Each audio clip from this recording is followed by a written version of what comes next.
Sometimes it's interesting or fun to try and say poems in a language that isn't your own.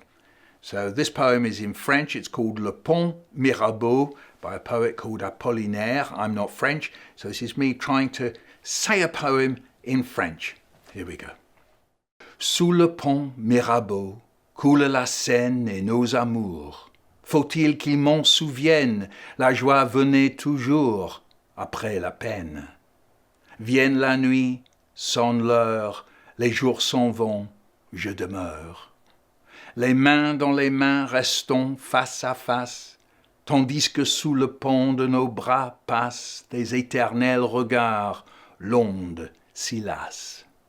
Vienne la nuit, sonne l'heure, les jours s'en vont, je demeure.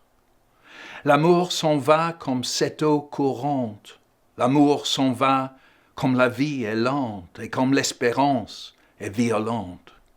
Vienne la nuit, sonne l'heure, les jours s'en vont, je demeure. Passent les jours et passent les semaines, ni ton passé, ni les amours reviennent. Sous le pont Mirabeau coule la Seine. Vienne la nuit, sonne l'heure, les jours s'en vont, je demeure. The Hollywood. We went to this cafe and I had loads to eat. I had cod and chips. The cod was huge and there were hundreds of chips, hundreds and hundreds of them, and I ate the lot.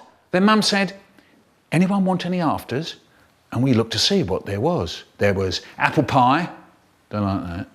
There was jam roly-poly, don't like that. And there was ice cream, I like that. There was chocolate, strawberry and vanilla. I was just about to say, I'll have a strawberry ice cream when I saw something else. It said, The Hollywood. And it was vanilla ice cream, peaches, cream, chocolate sauce, cherries, trifle, jelly and strawberry ice cream. So I said, I'll have a Hollywood. Dad said, he won't eat it. They're huge. But Mum said, no, if he wants it, he can have it. Dad said, waste of money. He won't eat it. Mum said, a Hollywood, please. And we waited. Then, suddenly, it appeared on its own, right in the middle of a tray, with a little paper umbrella stuck in the top. Everyone in the cafe looked round. What's that? Oh, yeah, that's the Hollywood. Oh, yeah, that's the Hollywood, all right. And the woman put it down in front of me. The Hollywood, with a little paper umbrella stuck in the top. It was huge. It was taller than me. And I had this really long spoon to eat it with, and now, everyone was looking at me. I had to reach up to get to the cherry on the top. Got it. Oh, in the mouth. It was lovely. Then onto the ice cream and the chocolate sauce. Dig in. That was a bit rich, but okay. Dad loves ice cream and chocolate sauce, and he's watching me, but I don't give him any. Then there was some jelly stuff, and actually, that wasn't very nice. It was horrible. And Dad said, slowing down, are you? And Mum said, leave him alone. Now I was filling my cheeks so as not to taste it so much. My hands went hot and people were looking at me. Then I got to the trifle, soggy cake. And that was even more horrible. I couldn't bear to put it in my mouth. I couldn't even put it in my cheeks. I hunched my shoulders and spat some onto my plate. I stopped eating. Dad said, stopped, have you? Mum said, leave him alone. I said, I don't like it very much. Dad's hand darted across the table. I'll finish it, he said. Oh yeah, you bet he said that. I'll finish it, he says. And Mum turned to me and said, never mind, dear. I don't suppose you'll ask for one of those again, will you? I don't suppose I will. Jaaazz. You probably haven't heard of a band called the Pinner Village Stompers. This was before soul or R&B or rap or grunge. It was the time of trad jazz clubs like the 100 Club and Klux Clique. Big production companies were flying into Britain old African-American musicians like Kid Ory. They were re-releasing old records by people like Jelly Roll Morton and his Red Hot Peppers. The Pinner Village Stompers only did one gig, March the 8th, 1962, spare room round at my place. 5 white suburban British boys, thousands of miles from New Orleans, where this kind of jazz came from. Our lineup was Dave, who could play St. Louis Blues on the piano. There was Rad, who could play clarinet. There was Monk, who could play nothing, but who could wipe his face in exactly the same way as the great jazz trumpeter Louis Armstrong wiped his face. There was Trio, who could play nothing, and there was me, who could play nothing. So we said, let's get together on Sunday and have a session. When they came over, we all piled into the spare room. Rad got out his clarinet. There was no piano, so Dave was on comb and paper. Dave brought some drumsticks that he had made in woodwork lessons at school, and he lent them to Monk. We didn't have any drums, so Monk was on cardboard box. Trio said he had seen a great guy on maracas, so we put some drawing pins into a coffee tin for him. And I got my mother's nail file and stuck it into the side of the table so that it could make a kind of boing sound. Then my brother came in and said that he could play the recorder. Dave said, "For goodness sake, you don't have recorders in jazz bands," but Rad said it was okay because we were a bit short on solo instruments. And Dave said if we had a piano, he could play St. Louis Blues. Then we said to Rad, "What are we going to play?" And he said, "Petite Fleur." Then I said, "Hold it, we could record it." Fantastic idea. I set up our old recording machine and we were away. Clarinet, recorder, comb on paper, cardboard box, coffee tin and drawing pins, and nail file stuck inside of table. Boing. And then we got to the end and Dave said, "Actually, my brother didn't sound too bad on recorder." And we all said Rad was fantastic. Then we played it back. It didn't really sound like Jelly Roll Morton and the Red Hot Peppers or Louis Armstrong and the Hot Five, so Monk put his sunglasses on. Then Trio said, anyway, we didn't have a name. A name? What name? Dave said we could be the Fifth Form Foot Warmers, but no one wanted to bring school into it. Someone said that it should be something to do with Rad, like Rad's Jazzmen. Someone said we owed it all to New Orleans anyway, so it should be something like Rad and his New Orleans Hot Five. In the end, we all agreed on the Pinner Village Stompers. Then we cut the next track. Rad played Tiger Rag. Dave was great on comb and paper. Monk was cool on cardboard box and sunglasses. Trio really shook those drawing pins in that coffee tin. I pulled that nail file, something wild, boing, boing, and my brother played the recorder. Then we played it back, our first track under the name of the Pinner Village Stompers. Then Monk said, "What shall we do now?" Rad said he only knew Petite Fleur and Tiger Rag, but if we wanted to play something on our own, we could.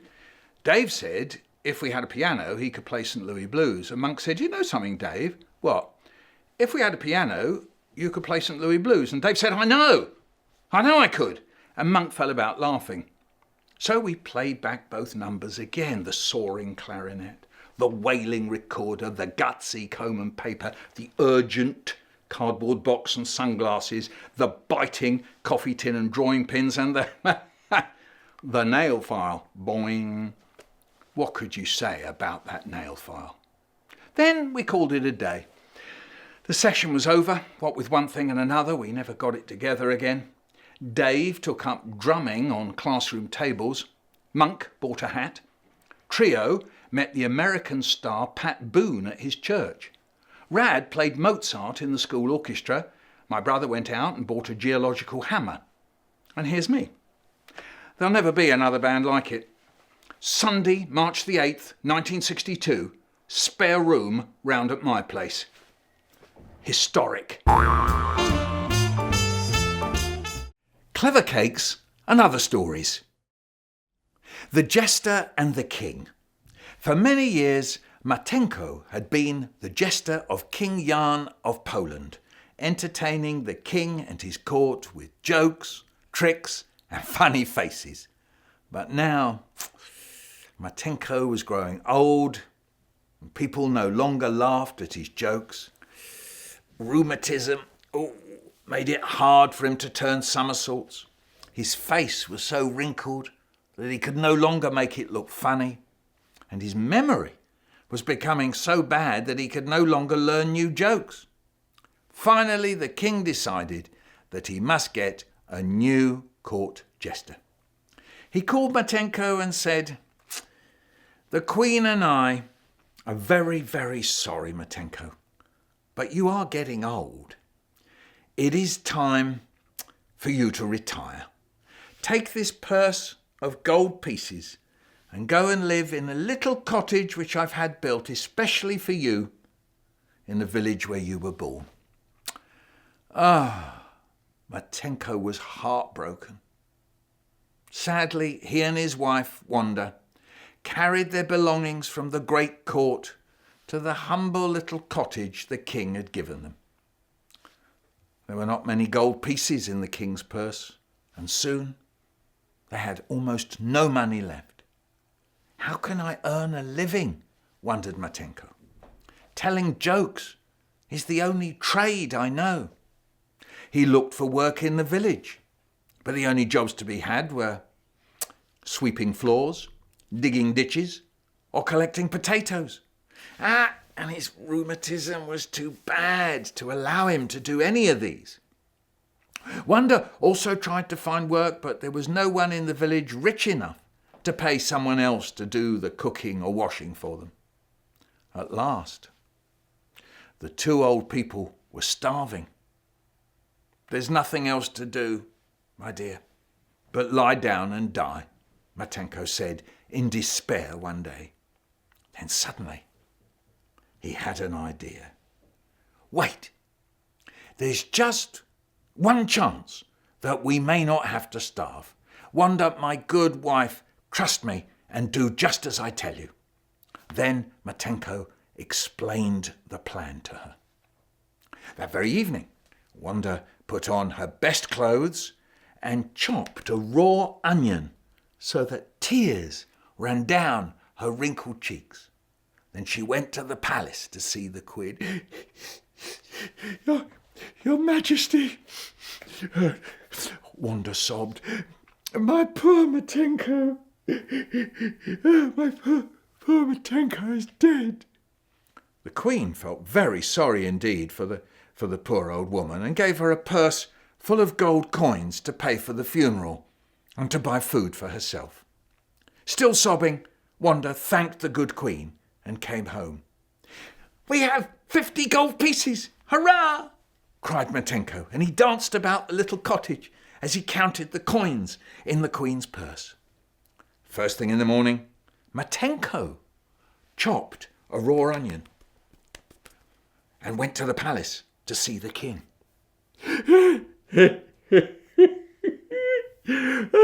"Your Majesty, my poor old wife is dead." The king felt very sorry for his old jester and gave him a purse before sending him home. "Ha ha! Hurrah!" cried Matenko when he reached home and counted out 200 gold pieces from the king's purse. "Now we have a little fortune." Then he kissed his wife and set out to complete the rest of his plan. On the sideboard in their little cottage, he set 2 big lighted funeral candles, and beside them he laid the 2 purses with all the gold pieces still in them. Then he told Wanda to lie down on the floor. "Cross your arms over your chest and don't move. You must pretend to be dead," he told her. He covered her from head to foot with a white sheet. Then he lay down beside her, covered himself with another white sheet, crossed his arms over his chest. And so they lay and waited. In the meantime, as soon as Matenko had left the palace with the purse of coins, the king hurried into his wife's chamber to tell her that the old jester's wife had died. "But my dear, you must be mistaken," said the queen. "It's the jester, not the jester's wife, who's dead." Then they began to quarrel as to which of them was right. "I tell you what, let's go and see who is dead," suggested the queen at last. So they ordered their carriage and drove to the jester's cottage.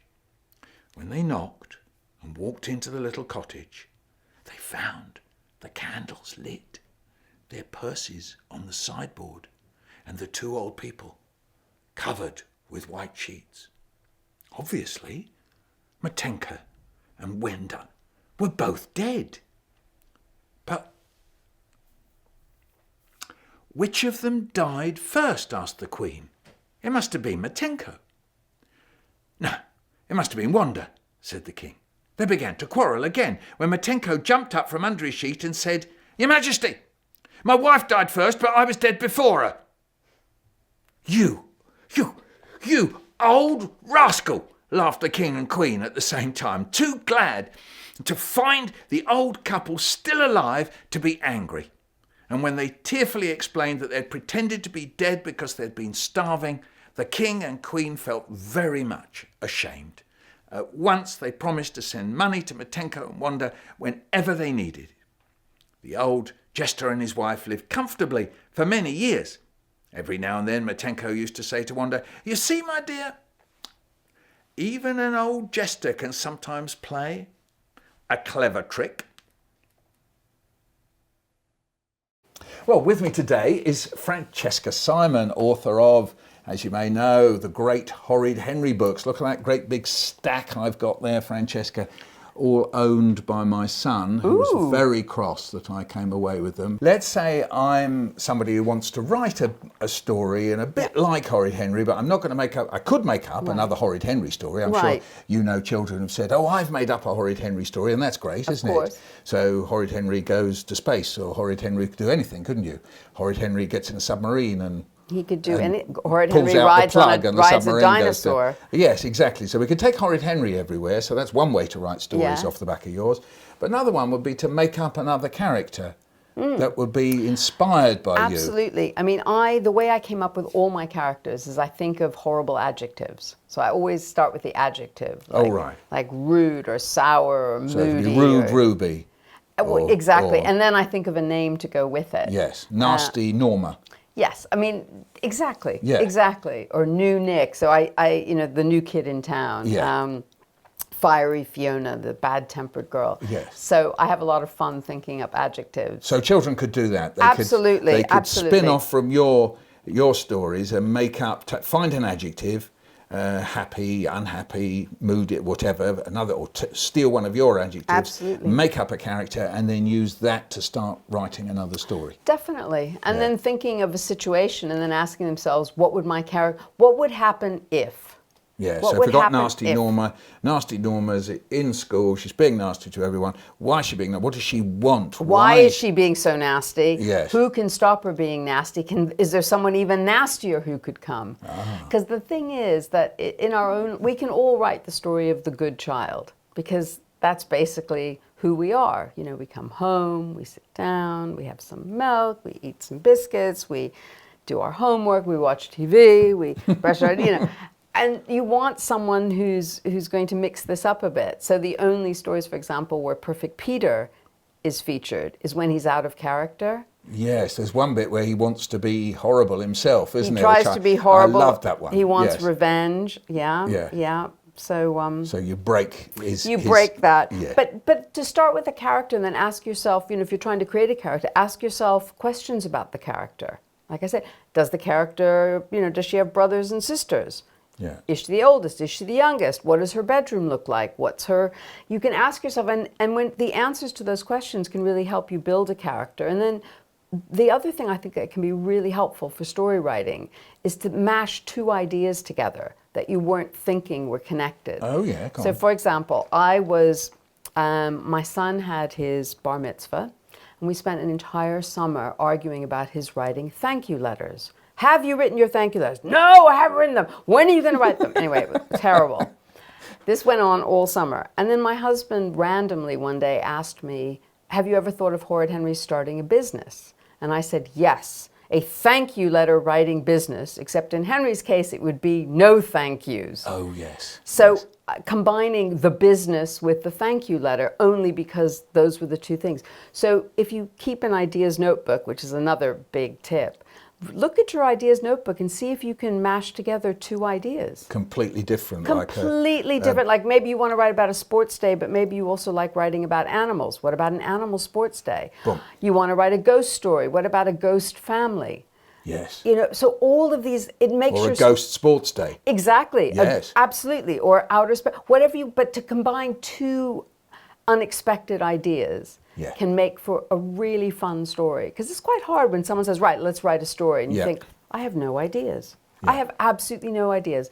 My dog went to the park. Yeah. But then if we think dog and ballet, exactly. then suddenly we've got a dog ballet. And you and I both sat up and you thought, yeah, a dog who wants to do ballet. There's a ballet school for dogs. Yeah. Or is there a rival cat ballet school? Cat ballet. Exactly. And it's dog ballet versus cat ballet for the prize. Already we've got a much better story than I took my dog to the park and he sniffed around. So that is a really freeing way of just allowing you to come up with fresh ideas. Because it's a great way to start, is to think about an idea that you like, or a book that you love, or a film that you love, or a television program you love, and think, how could I make mine a little bit different?